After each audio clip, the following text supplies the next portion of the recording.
மாபெரும் உண்ணாவிரத போராட்டத்தை ஆர்ப்பாட்டத்தை நடத்தினோம். ஜனாதிபதியை சந்தித்து கோரிக்கைகளை கொடுத்தோம். பிரதமரை சந்தித்து கோரிக்கைகளை கொடுத்தோம். அதற்கெல்லாம் మురళీధర రావు அவர்களும் గణేశమూర్తి அவர்களும் உடன் வந்து உதவி செய்தார்கள். అంతేకాకుండా ఢిల్లీలో ఓ మహత్తరమైనటువంటి ఉపవాస కార్యక్రమాన్ని నిర్వహించాం. దానికి మరుమలర్చి ద్రావిడ మున్నేట్ర కళగ అనే ఎంపీ గారు మరియు మన పెద్దలు మురళీధర రావు గారు పాలు పంచుకుని ప్రధానమంత్రి దగ్గర మన వినతి పత్రాల్ని సమర్పించడము జరిగినది.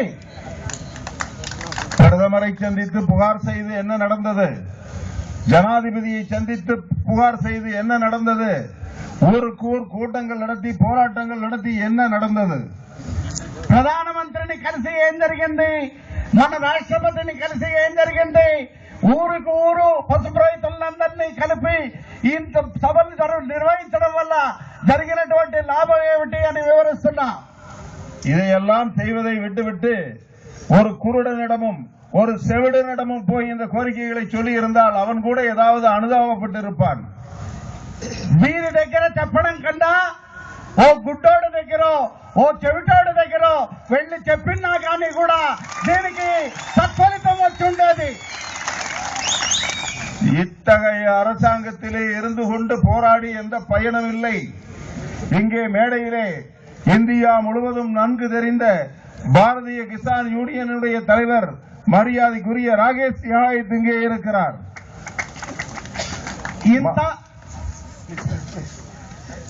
ఇన్ని పోరాటాలు చేసినా కానీ కూడా ఈ ప్రభుత్వం ద్వారా వచ్చే ఒరిగేటటువంటిది ఏం లేదు. ఎందుకంటే చాలా మహత్తరమైనటువంటి కార్యక్రమం రైతు సభలు నిర్వహించినటువంటి రాకేష్ తికాయత్ గారు మన ముందు ఇక్కడ వచ్చి మన సభలో పాల్గొన్నారు. இந்தியா முழுவதும் நன்கு அறிந்த மிகப்பெரிய தலைவரான மகன் ரகுநாத் தாதா பாட்டீல் இங்கே இருக்கிறார். యావత్ భారతదేశం బాగా తెలిసి ఉన్నటువంటి రఘునాథ్ దాదా పాటేల్ గారు కూడా ఇక్కడ వచ్చి ఉన్నారు. விவசாயிகளுக்காக அயராது பாடுபடுகின்ற பல தலைவர்கள் இந்த மேடையிலே இருக்கிறார்கள். వ్యవసాయదారుల కోసం నిర్విరామంగా ఎప్పుడు కృషి చేస్తూ ఉండేటటువంటి మానీయులు నాయకులు ఇక్కడ వచ్చేస్తున్నారు. நான் ஒன்றை இங்கே சொல்லிக்கொள்ள விரும்புகிறேன். இனி இந்த அரசாங்கத்திடம் கேட்டு பேசி எதுவும் நடக்காது. நாம் ஒரு மாற்றத்தை உருவாக்க வேண்டும்.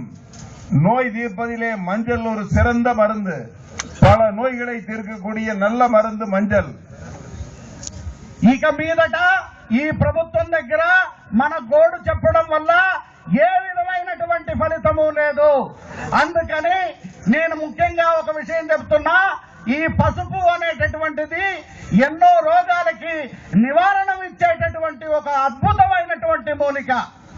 அதே போல நோய் தீர்க்கும் மருந்தாக இருக்கும் மஞ்சளை போல இந்தியா முழுவதும் இன்று அடிபட்டு நொறுங்கி வாழ்விழந்து பரிதாபத்துக்குரியவனாக இருக்கின்ற உழவனுடைய துன்பத்தை எல்லாம் போக்கக்கூடியதாக இங்கே கூடிய மஞ்சள் விவசாய சங்க மாநாட்டின் முடிவு இருக்க வேண்டும். అంతేకాకుండా ఈ పసుపు రైతులు అందరూ ఇక్కడ గుమిగూడినందువల్ల దీని యొక్క సత్ఫలితం ఖచ్చితంగా మనకి దక్కాలి.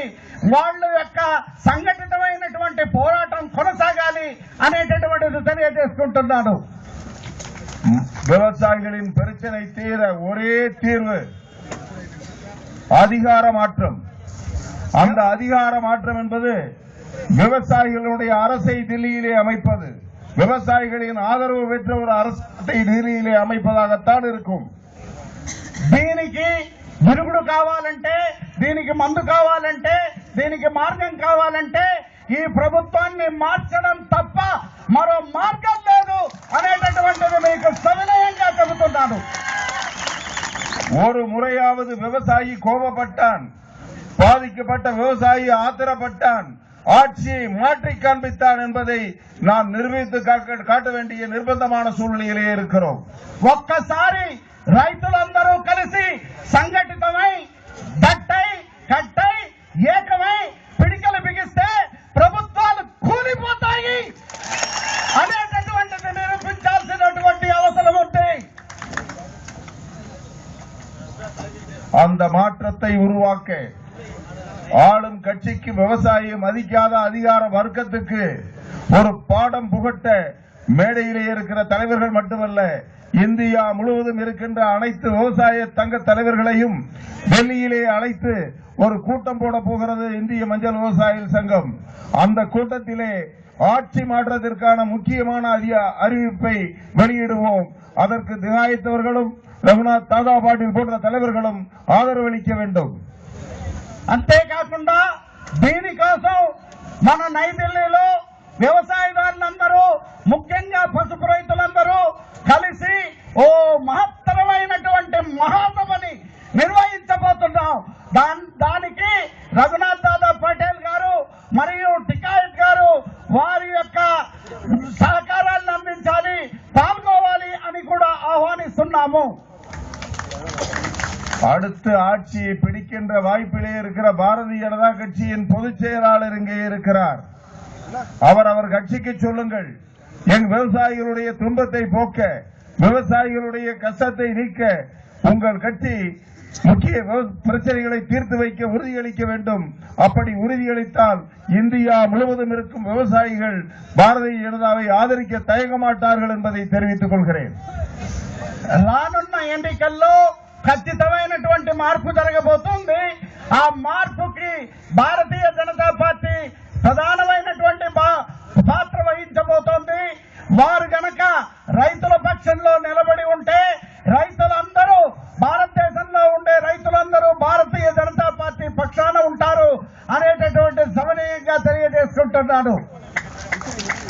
உங்களால் ஒரு மாற்றம் வரும் என்று நம்புகிறோம்.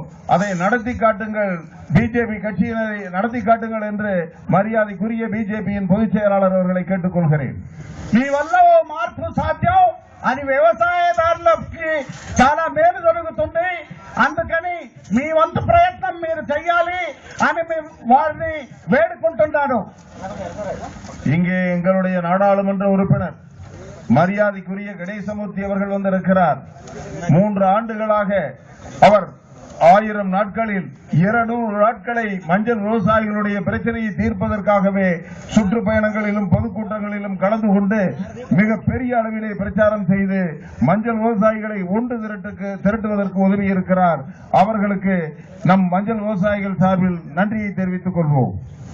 దీనికోసమే మరుమలర్చి ద్రావిడ మున్నేట్ర కళగానికి సంబంధించినటువంటి ఎంపీ ఈరోడ్ నుంచి వచ్చినటువంటి ఎంపీ గారు యావత్ భారతదేశంలో తిరుగుతూ వ్యవసాయదారులని ఒక తాటిపైకి తీసుకురావాలని నిర్విరామంగా కృషి చేస్తున్నారు. దానికోసమే వారి కృషి కోసమే మేము వారితో సహకరిస్తూ మా ఈ పోరాటాన్ని కొనసాగిస్తూ ఉన్నాము. விவசாயிகளையும் மேடையிலே இருக்கிற தலைவர்களையும் குறிப்பாக நரசிம்ம நாயுடு அவர்களையும் வணங்கி வாய்ப்புக்கு நன்றி கூறி விடைபெறுகிறேன். நன்றி, வணக்கம். పసుపు వ్యవసాయదారులందరికీ ధన్యవాదాలు చెబుతూ, నరసింహనాయుడు గారికి ధన్యవాదాలు, కృతజ్ఞతలు చెబుతూ సెలవు తీసుకుంటున్నాను. నమస్కారం.